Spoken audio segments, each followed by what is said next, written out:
నేను చేసే పనింటికాడ పాదులు చేయమన్నాను. బిడ్డలు పాదులు చేయమంటే 2 వారాలు నేను చెప్తుంది చేయమని పాదులు. నీకేమంటే నువ్వు చేయాలని డబ్బులు ఇస్తారు చేయాలి, నాకేదో మనసు ఉంది చెయ్యాలని. సరే ఏం చేద్దాం చూద్దాం, చేస్తాం పోయింది పని, ఇద్దరం చేస్తామని కాదు. చెత్త చెదారం అంతా తీసేద్దాం. పాదులు చేసేటప్పుడు మట్టి సరువులతో లోడి పక్కకు తీసి పాదులు చేసేటప్పుడు ఆ మట్టిలో ఎక్కడ ఉందో మరి ఏదో నాకైతే తెలియదు. బ్లేడు, సన్న బ్లేడు ఉంది. ఆ బ్లేడు ఈ కాలికి ఒక పీగింది కూడా నాకు తెలియదు.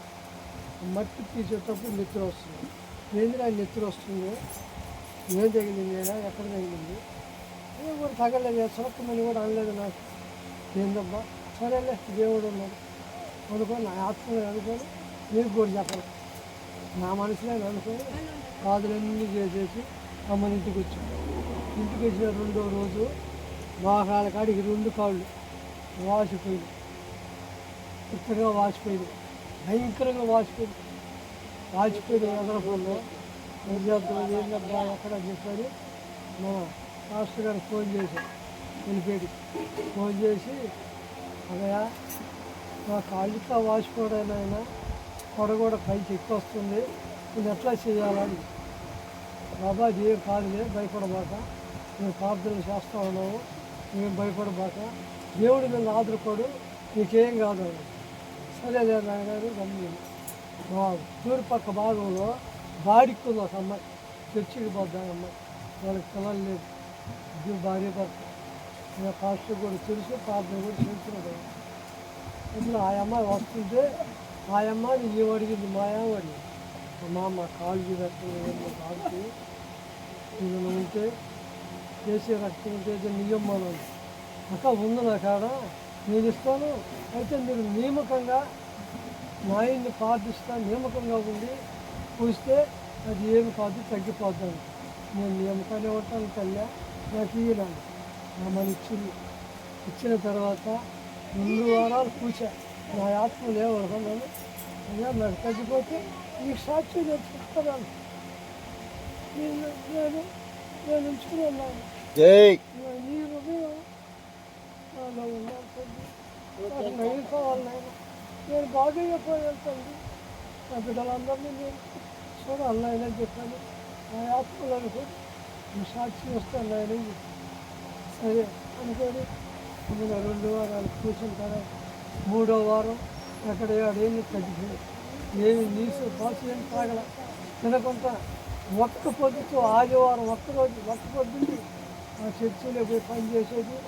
నేను వస్తూ ఉంది, నేను తిరిగి ఆదివారం రోజు బలారాలు తీసుకున్నప్పుడే నేను ఏదైనా ముట్టుకుని అన్నట్టుగా నేను ఆత్మలు అనుకుని చేసుకుని నా వాపులని తీసేసాడు, నాకు దేవుడు సహాయం చేశాడు.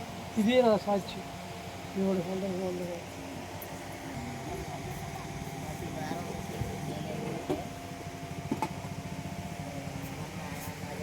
తాగేసి గందరగోళం అంటే పడుచుకోకుండా గమ్మున అయిపోయింది. సరేలే అని చెప్పని ఇప్పుడు ఉన్నట్టు ఉన్నాడు. ఆమె అంటే పాటలు వెళ్ళిపోయేసి పాటలో గందరగోళం ఫోన్ వచ్చింది, ఇక అబ్బాయి చెప్తున్నాడు. అప్పుడు కూడా ఆ అబ్బాయిని పాఠం చేయలేదు, కానీ గుర్తున్నే ఒకటే లేకపోతే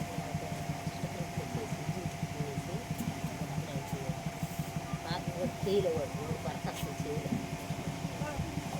ఎన్ని రోజులు ఇదే బాధ అయిపోతుంది, ఇదే బాధ అయిపోతుంది అంటే ఈ బాధ తీరేట్లేదు అనే బాధ వచ్చేసింది. సరేలే అని చెప్పనేసి రామాయణం నాకే అర్థం అయ్యేది, జ్ఞాపకం పడుతుంది. సరే ఎంతమంది ఎన్ని మాటలు చెప్పినా నా ఆలోచన ఏమో, నా తలంపు ఏమో ఆడికే వెళ్తుంది.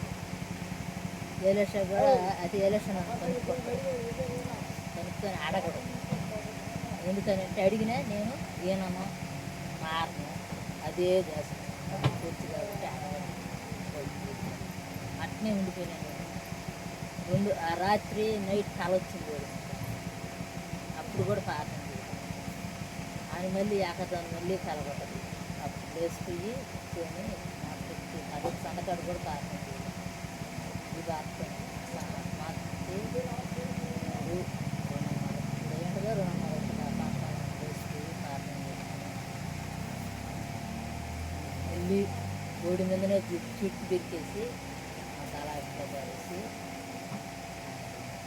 చుట్టు పెరికేస్తే నాకు భయం చిన్నదైంది. అలాంటి కళ్ళల్లో నిజం అయ్యి ఉండదు. నాకు కనపడ్డ చుట్టు పెరికేస్తే మా కుటుంబాలలోనైనా మా బంధువులలోనైనా ఏ రోజు ఎదురుస్తారని నాకు బయట ఆ మాది జరిగి ఉండదు.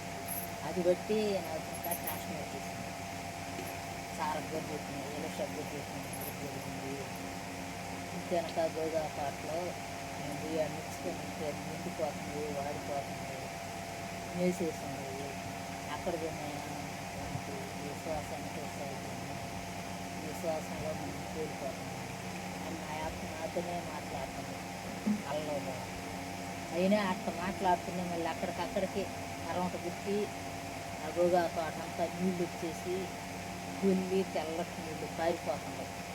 మళ్ళీ అప్పుడు కూడా నా ఆత్మ నాతోనే మాట్లాడుతున్నాను కళ్ళలో కూడా. సరే నేను లేచి వెంటనే ప్రార్థన చేసుకుని ఎలుషం మళ్ళీ ఏకదాన 4 గంటలప్పుడు ఎందో గందరగోళం ఒకటి లేచి ప్రార్థన చేయడం. మళ్ళీ అప్పుడు లేచి మళ్ళీ ప్రార్థన చేసుకుని మళ్ళీ ఉనుకున్న తర్వాత బండిలో నెట్టుకొచ్చి నెట్టుడు బండిలో రోడ్లో పారేసి ఇడ్లీ పెడుతున్నారు. నేనైతే ఇక్కడ పెట్టకండి, రోడ్డు ఒక ఇల్లు ఉంది, ఎక్కి ఆ ఇంటికాడ బారేసుకుంటే నేను ఖచ్చితంగా చెప్తాను. కళ్ళ కూడా మాట్లాడుతాను. అదే పాపం. ఆ పాపం మీదనే 2 రోజులు అయిపోయింది. నేను అన్నం తిని ఆకలి పుట్టినట్టుగా నీళ్ళు తాగేది నీళ్ళు తాగేది. సరే అనిపించినట్టు మా మనోజ్ కూడా చూసి మాట్లాడుతుంది. కూడా ఎంత చేసినా ఎంత పెట్టినా నీకు ఆ కొడుకే ముగ్గురు కొడుకు, ఆ కొడుకు నిన్ననే జాగ్రత్త, ఆ కొడుకు నిన్ను చంపే ఇన్ని కూడా నువ్వు ఓడి విన్ననే ఉంటావు నీ ఆరాధన. సరేలేంటే నేను అసలు తీసుకొని తిరిగి మాట్లాడాను. 2వ రోజు మధ్యనేల ఆనందంగానే ఉండే కూరగాయలు చేసేసి అది వచ్చేసి కొన్నిటి నిద్ర రాలేదు. కానీ నా ఆలోచనలు నాకు ఆలోచనలు ఊడు ఎక్కడ చచ్చిపోయినట్టు, ఊడు లేకుండా అయిపోయినట్టు, అదే తలంపు, అదే ఆలోచన చిన్నంగా పీడించాలని వాళ్ళే పీడించేసి ఒకరికి చెప్పుకోలేకపోయినా కాదని చెప్పనేసి ఆమెను ఇంట్లో పోయేసి పంపేసేసుకుని వీళ్ళతో సెలబెట్టుకొని వస్తూ ఉండదు. శివాన్ని చేసి ఆమె ఇంట్లో పంపేసేసుకొని అసలు నేను ఇంట్లో కాదేసి వరండాలోనే కూర్చొని అసలు ఇంట్లో కూర్చొని చూస్తే ఆ బండ పింకులు రాలుతుంటాయి. అలాంటి బండ్లు పడిపోయి నా కళ్ళతో నేను చూసి చాలా పెట్టుకుంటా భయం వచ్చేస్తుంది. వర్షాకాలం అస్సలు బాగా ఉండేది. సరే నేను చెప్పాను అక్కడికి భయం వెళ్ళాను. నాకు ఆయన కూర్చొని ప్రార్థన చేసి నువ్వు నిజంగా నాతో ఉంటే, నా ప్రార్థన నువ్వు వింటుంటే, నువ్వు ఆలకిస్తుంటే, నా బిడ్డ కాదు నీ బిడ్డ, నీ కుమారుడు ఎక్కడ ఉన్నాడు, నాకు 1 గంట కల్లా ఆజూకు రావాలి. ఆజూకు ఇస్తేనే నువ్వు నాతో విన్నట్టు నా ప్రార్థన అవుతుంది. నువ్వు ఉండవా లేవా అని ఖచ్చితంగా ఆయన మీద గొడవ చేసి కన్నీరు పెట్టి ఏడిసి ప్రార్థన చేసినంత ఒక 10 నిమిషాలు చేసిన ఎక్కువ కూడా చేయలేము. ఆమె చేసి తీసుకుంటున్నాను. కరెక్ట్గా 1/2 గంటకు నేను అన్నట్టే ఫోన్ ఇచ్చింది. అంటే ఫోన్ కొట్టినట్టు 7 ఫోన్ చేస్తున్నాడు. నేను చేసి అల్లొచ్చినట్టు ఫోన్ అయిపోయింది. ఆయన వెళ్ళి వీణ నేను ఫోన్ చేసి ఎవరితో మాట్లాడాను, వీళ్ళని చేస్తేనే మాట్లాడగలుగుతానని నా ఇష్టప్రహారం నాకు అసలు ఆ నెంబర్లు తెలియదు. నేను ఫోన్ చేయలేదు.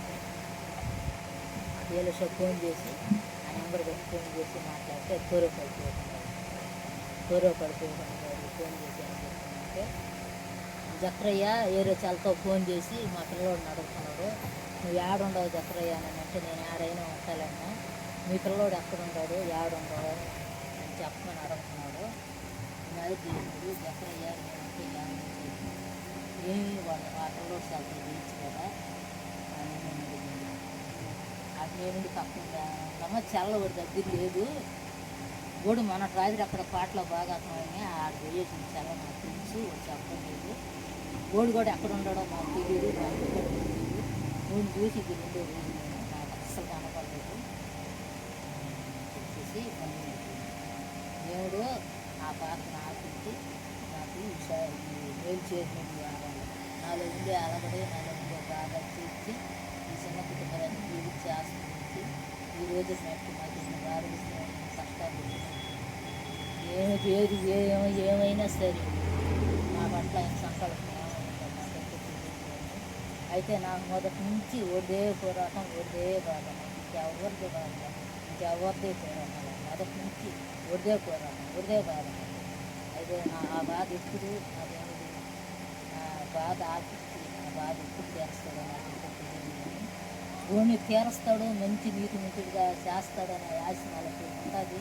ఈ రోజుకి నాకు కూడా ఆశ నా దేవుడు నాకు సహాయం చేస్తాడు. ఆ బిడ్డను బట్టి మీరు ఎలాంటి వీడైనా కావచ్చు, ఆ బిడ్డను బట్టి మీరు అందరూ ప్రార్థన చేయండి. ఆ బిడ్డ ఎవరి ద్వారా పడిపోతాం, మొదటి నుంచి కూడా ఓ దేవుళ్ళకి నుంచి ఆడవాళ్ళ ద్వారానే పడిపోతాం. ఎవరి ద్వారా పడతారని బాగుంటాడు దేవుళ్ళు ఉన్నట్టుండి ఆడవాళ్ళ ద్వారానే పడతారు. అది ఎందుకో ఎక్కడ జరుగుతుంది, ఏం జరుగుతుంది అనేది తర్వాత ప్రతి ఒక్కరు ఇంటిగా చేస్తారు, ప్రతి ఒక్కరు మాటకే మాట్లాడతారు.